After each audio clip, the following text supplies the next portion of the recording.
தமிழர் ஆட்சி பார்த்துட்டு இருக்க எல்லாருக்குமே வணக்கம்.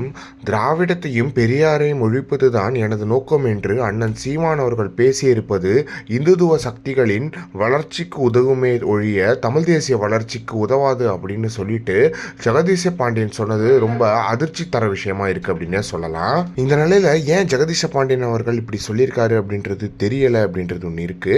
இவ்வளோ வருஷமா சீமான் அவர்களோட ஆதரவில் இருந்தவர் இப்போ கொஞ்ச நாளாக சீமான் அவர்கள் மேடைகள்லேயே இருக்கிறது இல்லை தர விஷயமா தான் இருந்துச்சு. அண்ணன் சீமான் அவர்கள் திராவிடத்தையும் பெரியாரையும் ஒழிக்கும் திட்டத்தை கைவிட்டுவிட்டு பகைவர்களின் சூழ்ச்சிக்கு பலியாகாமல் நட்பு முரணோடு கைகோர்த்து தமிழ் தேசியம் வெல்ல காலத்திற்கு ஏற்றாற்போல் வேலை திட்டத்தை தயார் செய்து வேண்டுமாய் கேட்டுக்கொள்கிறேன், தமிழ் தாய் வாழ்க அப்படின்னு சொல்லிட்டு அவர் போட்டிருக்காரு. மாநில ஒருங்கிணைப்பாளர் நாம் தமிழர் கட்சினே போட்டிருக்காரு.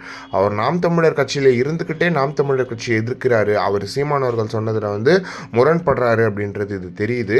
இது எந்த மாதிரியான இருக்கு அப்படின்றது தெரியல. என்ன அப்படின்னு பார்த்தீங்கன்னா, ஒரு கட்சி அப்படி இருக்குன்னா அந்த கட்சியில் முரண்பாடுகள் உள்ளுக்குள்ளே இருக்கிறது தான். பட் அதை வெளியே சொல்கிறது ஜெகதீச பாண்டியன் ஏன் சொல்லியிருக்காரு அப்படின்றது தெரியலை.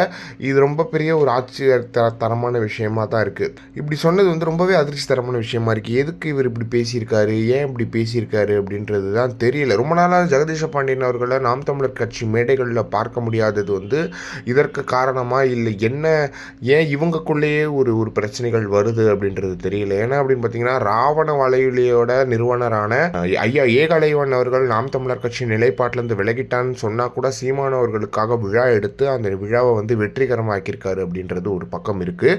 இந்த நிலையில் ஏன் இப்படிலாம் நடக்குது அப்படின்றது தெரியல. ஓகே, முரண்கள் இருக்கிறது தான். அந்த முரண்களை வெளிப்படையாக சொல்லாமல் உள்ளுக்குள்ளேயே சொல்லியிருந்தால் கொஞ்சம் நல்லா இருந்திருக்குமே அப்படின்றது தான் எல்லாரோட கருத்தாகவும் இருந்துட்டு வருது. இதை பற்றி நீங்கள் என்ன நினைக்கிறீங்க அப்படின்றத மறக்காமல் கமெண்ட் பாக்ஸ் சொல்லுங்கள்.